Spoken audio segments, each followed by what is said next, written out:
As I said yesterday, the idea was to identify, or for me to identify, I've come up with 6 rules for studying presidents, or 6 rules for evaluating presidents, or 6 rules for being president. And yesterday morning I spoke of the importance of timing in the success of a president, and how a president can suit a particular time, and perhaps not another time. If Woodrow Wilson had come along 20 years earlier or 20 years later, he wouldn't have been the success he was. Same can be said for any successful president. Last night I was speaking about the problems of being too loyal to the people who work for you, and how there is a distinction. Some people would consider it unfortunate. Some people would consider it just the way the world is. A distinction between what you could call a private code of morality and the code of morality of a leader. And how sometimes people who are governing great powers have to do things that wouldn't make them particularly admirable as individuals. How they sometimes have to cut off friends because the friends have become political burdens, and they inhibit the larger goal of accomplishing their agenda as president. Now, if you've been watching the news in the last 24 hours, we're seeing a case where the governor of New York is running up against this question of private ethics and public ethics. And this may be a case, the problem that Eliot Spitzer is going to have, aside from all the the moral questions involved in relations with his wife and family and all of this, I mean, if you haven't heard the news, he's been linked to a prostitution ring. And it would appear that he has paid for the services of a prostitute or one or more prostitutes. Anyway, it has been pointed out that if Spitzer hadn't made his reputation on his high and rigid code of ethics, if he hadn't, as the Attorney General of New York, prosecuted all sorts of people for violating codes of ethics, then he probably wouldn't be in quite such the fix he's in today. Now, it's more complicated than that, because he may well have violated both New York and federal laws. And if he's going to spend 20 years in prison, then that would inhibit his political future. But anyway, this is a case where he may wish that the code of ethics for a governor, the standards for a governor, were different from the standards of a private individual. But he's not going to get away with it, I think, simply in large part because he made his public reputation on this sort of private code of ethics. Anyway, so today I'm going to talk about, well, I tried to come up with a mildly humorous, at least sort of diverting title for each of these talks. And the title for this morning's talk is Sam Goldwyn's Secret. Sam Goldwyn was a Hollywood producer who once said that sincerity is everything. And once you learn to fake it, you'll go far. And he was talking about, I don't know, I guess the business of making movies.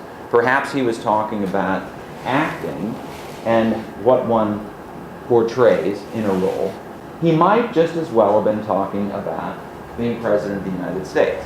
I'm going to talk about the presidency, but I could probably be talking about the prime ministership of Britain or the leadership of any great country. In particular, though, countries that have democratic political systems, where the rulers have to answer to the people, who have to gain the support of the people. I'd go so far even as to say this probably applies to kings and to czars and to emperors as well, but in a somewhat different way, because kings don't have to be elected. However, if they're going to get anything done, they do have to maintain the support of the people, and there's a difference between unpopular kings like Louis XVI, who get their heads chopped off in a revolution, and Louis XIV, who is known as the Sun King, who made France great. Anyway, I was moved to think about this when I was searching for a title for the book that I'm working on now. I'm completing a book on Franklin Roosevelt. And every book has to have a title. And every title should somehow identify the subject and then indicate what particular perspective or take or interpretation the author has on the subject.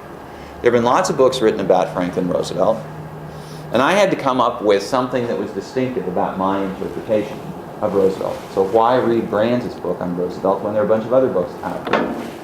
And I've been through 3 or 4 versions of a title.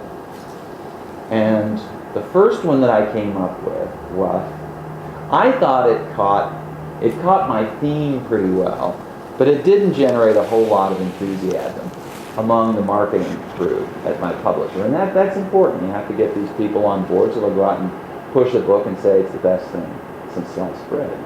But the title that I came up with and that captured, I thought, an important aspect of Franklin Roosevelt's presidence was command performance.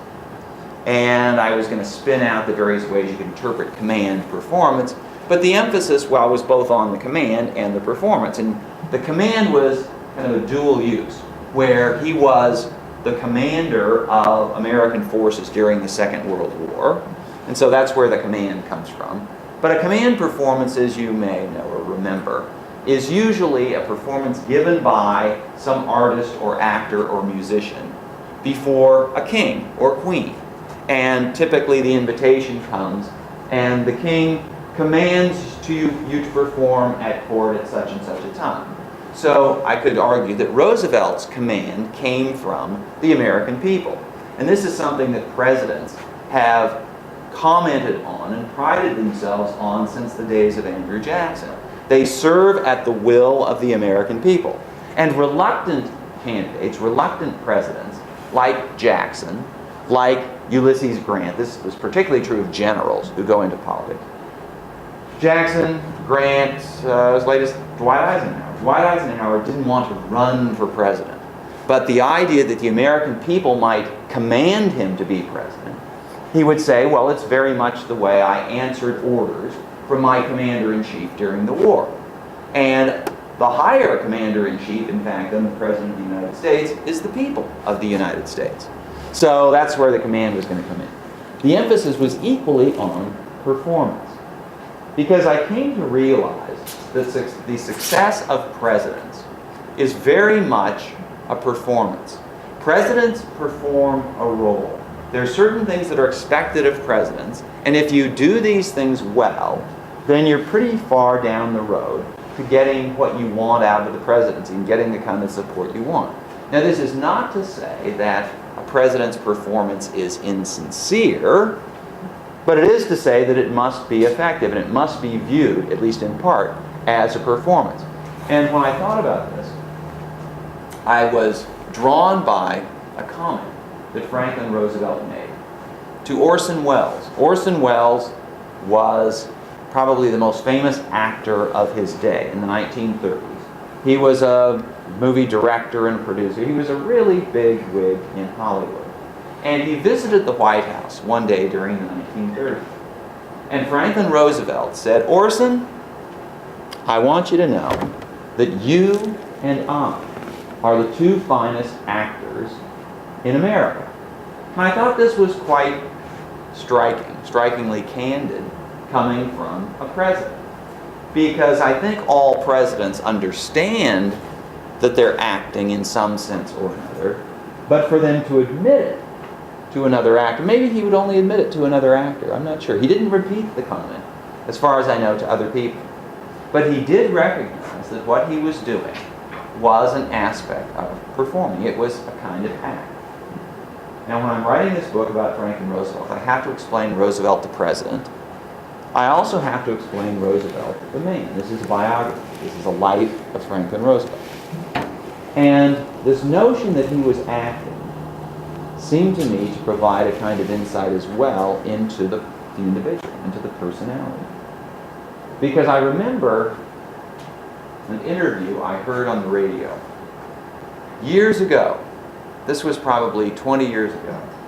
And I remember the comment. I think it was an interview. Actually, it may have been on television. Because I think the interviewer was Dick Cavett. And I believe that the interviewee, I've searched for this on Google and various other places. I can't find it. I know I'm not making it up, but I may have misremembered exactly who the actor was. But I think it was the Broadway actor and movie actor Joel Grey. And the interviewer, Cavett, asked Joel Grey if after all these years he had spent on stage, on screen, if he ever suffered from stage fright.